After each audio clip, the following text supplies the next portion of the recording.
hall of Dumpton Noravius in Dolaun. Agus, Wallam, Unedig Chief, the Got Ene, or Keenis or Conger for your Loud Shaw, or Loud Untuk Shaw.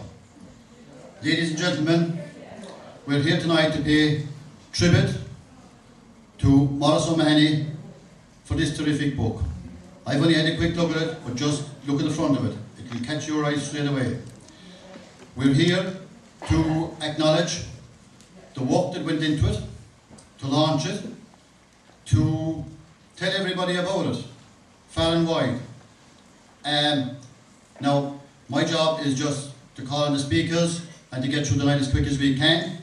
And I'm told to tell you, and I've never done this before, to turn off your mobile phones in case somebody gets distracted. And before I start as well, we have a couple of apologies to get through. Whole school community and all involved with the publication, yours sincerely, Bishop Ray Brown, Bishop of Kerry. And the other one is from John Coolard, Professor Johnny Coolard. Dear Maurice, I regret that I cannot be in Listowel on the 5th for the launch of the book. I hope there will be a memorable occasion for you and the community of Coolard.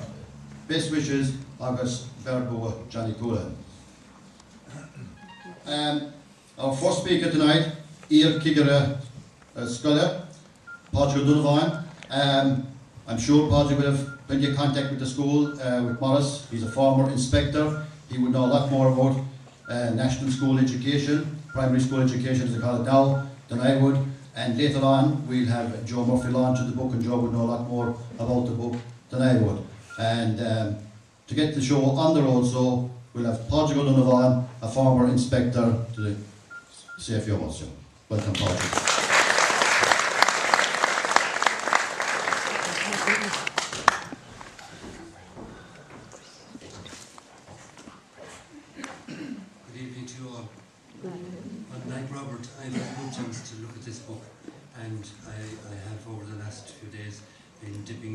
Here and there, and I can tell you there's a great treat in store for the people of Coolard and indeed the people of North Kerry.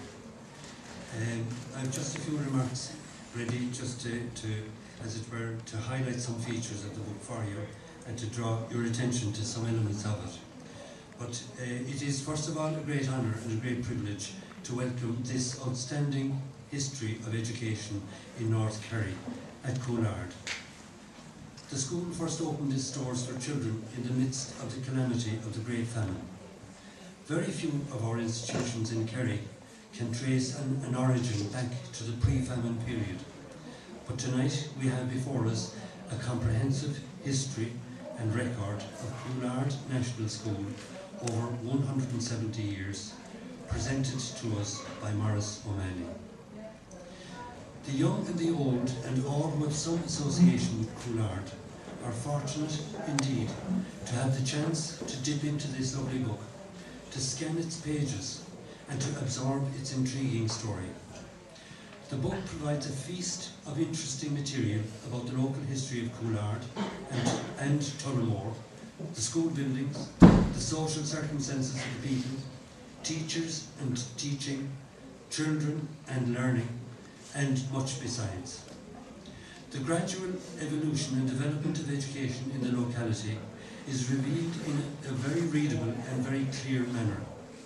Background features such as hedge schools, the First World War, the War of Independence, local troubles and little issues, including a school boycott 100 years ago, all are presented in an accessible and immediate way.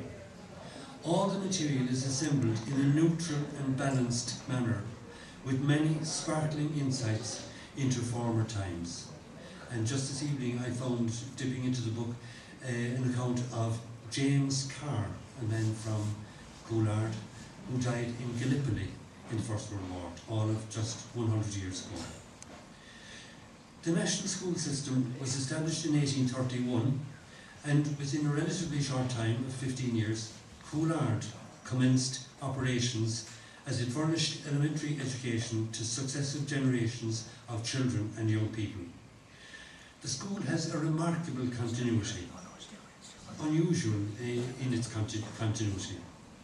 and it has served its community in the 19th, in the 20th, and now in the 21st century.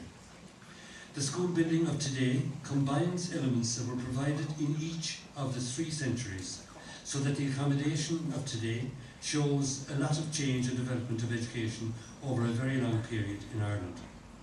Few national schools of the school that he took over in 1973 was little changed from the time of its construction in 1886.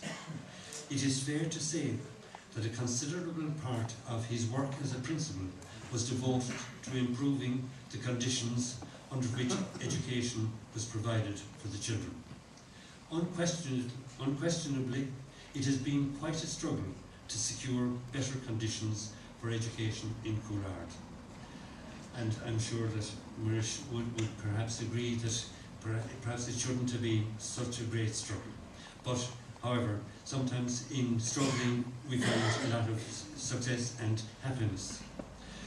As author of this lovely book, Maurice has given a gripping and fascinating account of Coolard, clearly narrated and wonderfully complemented by striking illustrational materials. He has provided an outstanding and marvellous historical record of Coolard. I have no doubt but that this book will go all around the world to many places where North Kerry men and women will be absorbed and mesmerised by its contents. I congratulate Maurice on his great achievement in bringing this project of a lifetime to fruition. Can I request you all to show your appreciation to him for the years of work that this magnificent book entailed?